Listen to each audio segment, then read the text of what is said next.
AITA for not giving my late brother's wife access to money meant for my nephew during an emergency? My brother James was married to Elle for 10 years. They had one living child in that time, my nephew Caden, 16. Elle had 5 miscarriages as well, and that's something I mention because it will come up later. Caden was only 5 when James died. Before he died, James was awarded money for a lapse in medical care which cost him his life ultimately. James wanted the largest part to go to Caden, and when he was sorting his estate and final wishes, he asked if I would become the caretaker of the money. He had it in a bank account but wanted to be 100% satisfied it would go to Caden alone. He said it wasn't about Elle or how much he trusted her, but she would remarry, and he had no way of knowing if the man who came into their lives could be trusted. And since he wouldn't get to see Caden grow up, he wanted to secure some stability for Caden's future. I agreed, and when he died, he left me in charge of the bank account with the money. It wasn't put into a trust or anything like that, but only I have access to it. Elle was understanding of everything at the time, and we remained on good terms for a couple of years, but then things soured a little.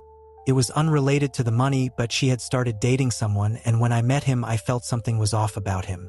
She saw it as me not wanting her to move on. But they broke, and it turned out I was right. However, the damage to the relationship was done.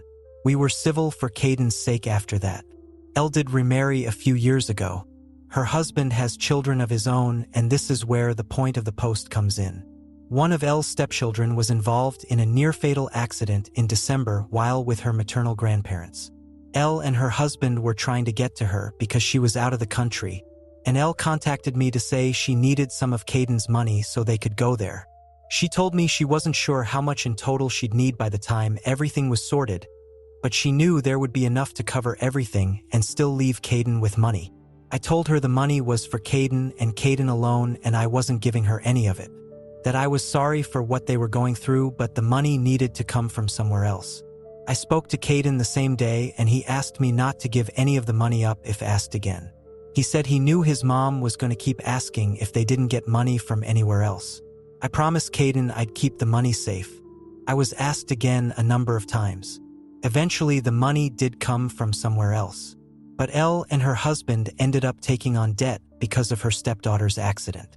And Elle is angry that I was sitting on a large sum of money for Caden and wouldn't let her use any of it for a real emergency. She said it was the wrong decision and totally callous. AITA? ETA? I realize I forgot where the miscarriages would come in. But Elle has mentioned losing 5 children to me in an attempt to guilt-trip me for not giving her access to the money. She has pointed out she lost her husband. She lost 5 children, and in an emergency where her stepchild could have died, I refused to give her even a small portion of the money.